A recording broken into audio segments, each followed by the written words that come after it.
April 13th, 2004. It is late in the evening in Seoul, South Korea. A man named Mr. Ahn is abducted from a market.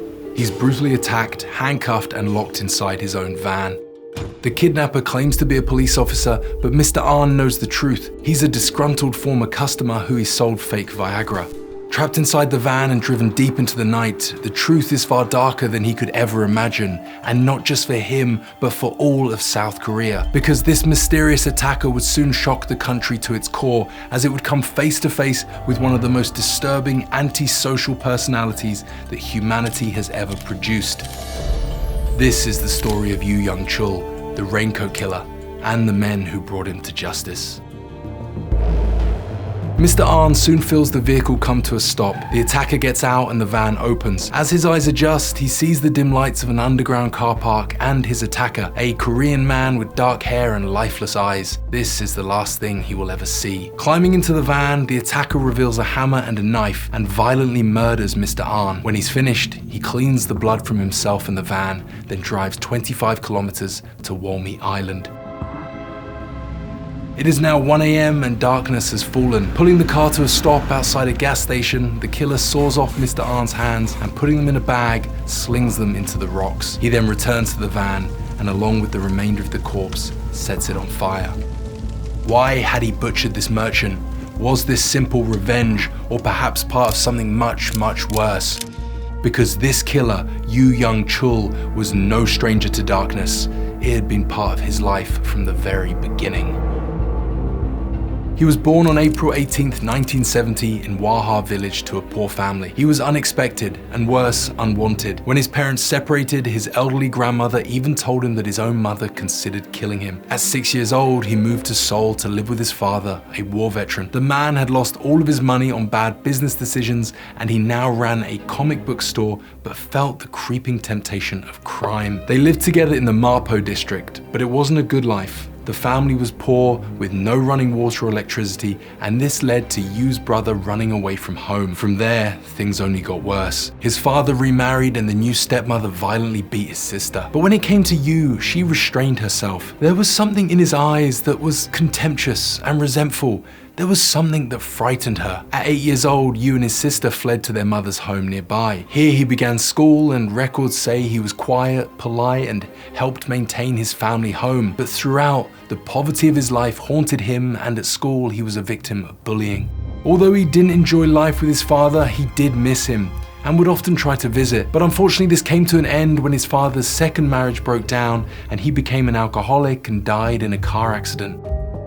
Yoo took refuge in his studies, developing into one of the top students of his class. But throughout, as he studied and went about his life, his eyes would drift to the wealthy houses around him. His insecurities grew, and so did his malice. His mother hadn't wanted him, his father was dead, and he lived in near poverty. Someone had to be blamed for this, and who better than the rich?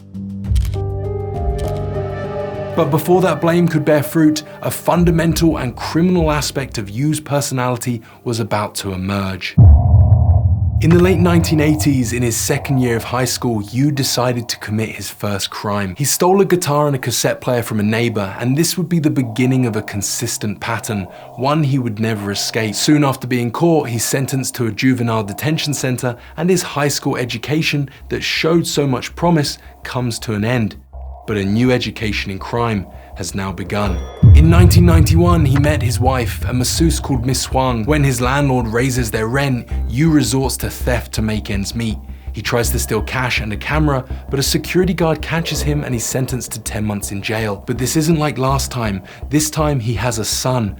So he begs his mother to take care of his wife and child, and in prison he has fantasies about his son and providing a life for him. It is a fantasy that will never come true.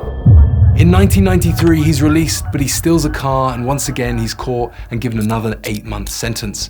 In 1994, his brother, a manic depressive, gets drunk and commits suicide.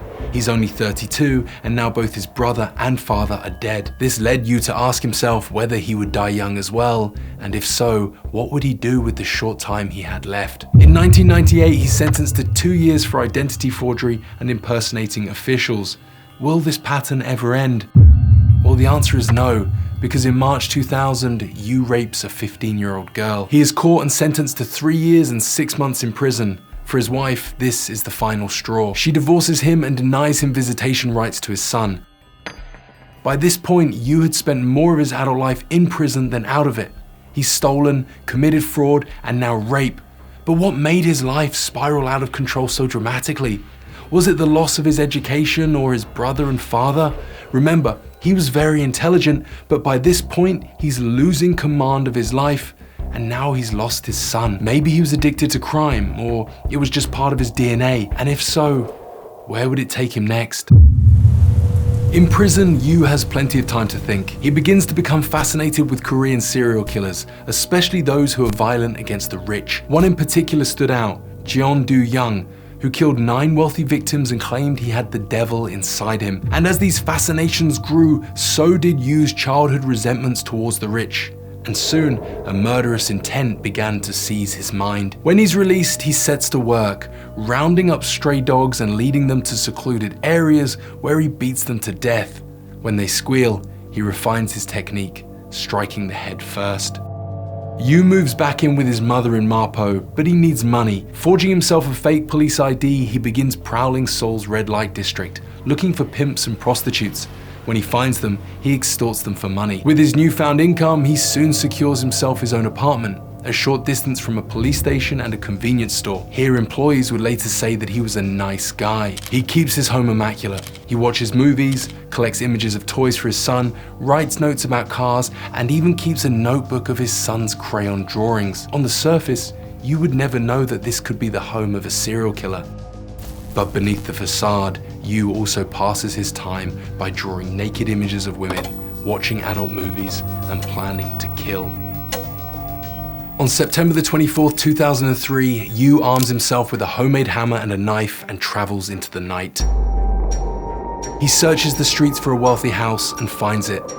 The place looks affluent, with a little garden, bonsai trees, and herbs. There is a small wall with no obvious security system and no sign of any threat.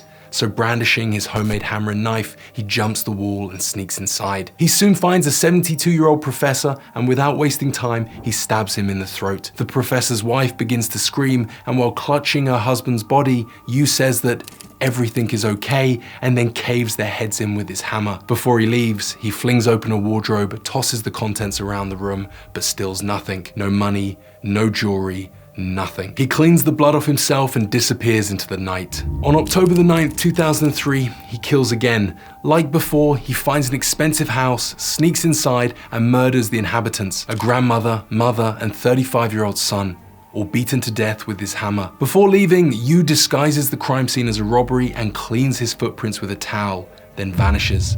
On October the 16th, 2003, at around 1 p.m, he kills again. Traveling to the Samsung neighborhood, he finds a wealthy-looking house, and when its resident, a 69-year-old woman, checks the mail, he sneaks inside behind her. Yoo grabs her, threatens her, and forces her to tell him if anyone is home. Terrified, she says that she's alone, and he kills her. Disguising the crime scene as a robbery, Yoo removes his footprints, wipes the blood from his shoes, and vanishes. A month later, he strikes again. Taking the subway to Hansung University Station, Yoo walks the streets, searching for another affluent neighborhood. When he finds one, there's a catch. A small police station is nearby, but instead of fleeing, he takes comfort in this. The nearby police will make his victims feel safe. They'll have lowered their guard. And after looking for signs of activity and emergency exits, he sneaks into a wealthy home. Hearing a baby cry, he guesses there are others inside. And he's right. He discovers 87-year-old Mr. Kim and his housekeeper, 53-year-old Miss Bae. As the housekeeper pleads for her life, Yoo takes out his homemade hammer and smashes both of their skulls, killing them instantly. But he isn't done. Moving the baby to safety, he searches the home. When he finds a safe, he attempts to break in, but he cuts his hand, leaving DNA all over the crime scene. He knows it won't take the police long to track the forensics, so he makes a choice. He sets fire to the room and the bodies, leaves the baby, and disappears into the night. It wasn't long before the crime would be discovered. Fortunately, the baby survived, but the corpses were burned and unfortunately Yoo's DNA destroyed. But he made a mistake. He left a trail of footprints at the scene, and footage of him was captured from behind on CCTV. The Police were now becoming aware that something terrible was going on. Could a serial killer be on the loose? Because there was a pattern to these killings, except this killer's pattern was about to change.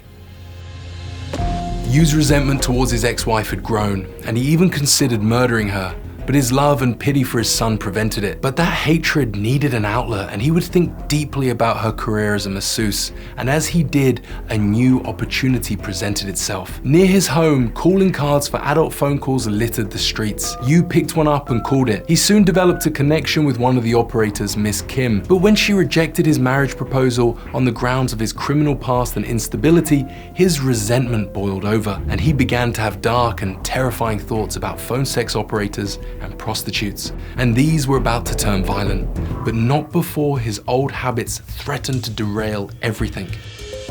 In January 2004, he committed theft at a sauna. He is caught and arrested. The police hold him at the station, but luckily for Yoo, they make a mistake. Stupidly, they don't run his record. Thinking he's a small-time thief, they just let him go, not realizing the murderer they'd been looking for was right under their noses. This, unfortunately, was a mistake that would cost them and others dearly. On February the 6th, Yoo finds a 25-year-old woman in front of a restaurant. Thinking she's a prostitute, he tries to coerce her with his fake police ID. She flees, but as she does, she trips and he stabs her 5 times in the chest. She is the first victim in his new pattern: attractive young prostitutes. Korea's sex industry was enormous and a perfect place for Yoo's depraved pursuits. Sex rooms or parlors called Jeonghwa-bang allowed callers to flirt and arrange liaisons, often within as little as 4 hours. For Yoo, this was a chance to meet and kill the sorts of women who had become the focal points of his resentments. Women who reminded him of his ex-wife. In March, he called one of these women and invited her to his apartment in Mapo. He beat her to death with his hammer, severed her body into 18 pieces, and buried her remains behind Sogang University. Although this new pattern of murder was emerging, his violent criminal instincts would also erupt spontaneously. On April the 13th, he hunted down the merchant Mr. An and killed him for the crime of selling fake Viagra. He then burned his remains, leaving only his severed hands behind.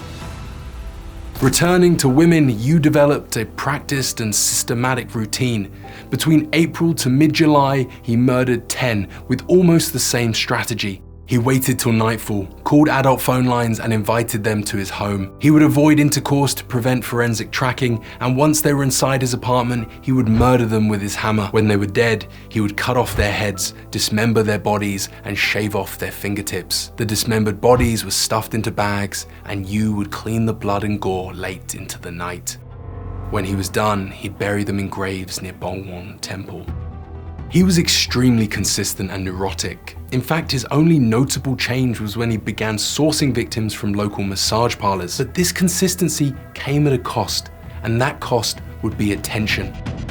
As Yoo's crimes continued and other unrelated attacks occurred throughout Seoul, a dark atmosphere was sweeping over the city.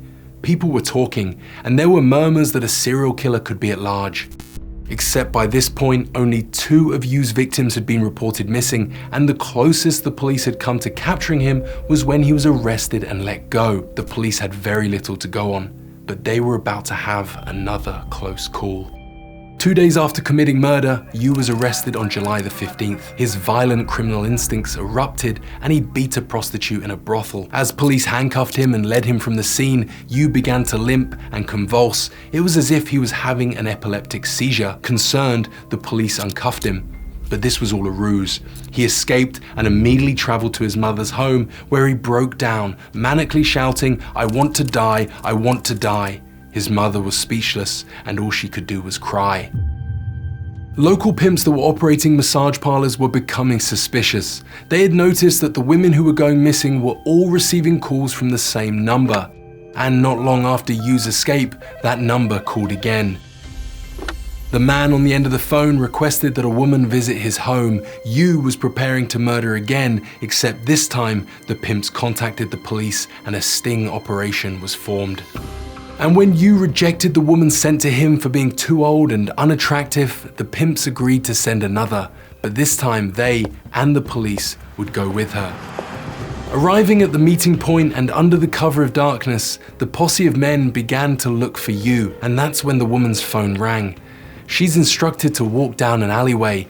Yoo has taken the bait, and when she follows his directions and does as she's told, he emerges from the darkness, ready to kill. But before he can, the men intercept him, hold him down, and the police begin their search. They find handcuffs, a fake police ID, and even remove chewed up erotic calling cards from his mouth.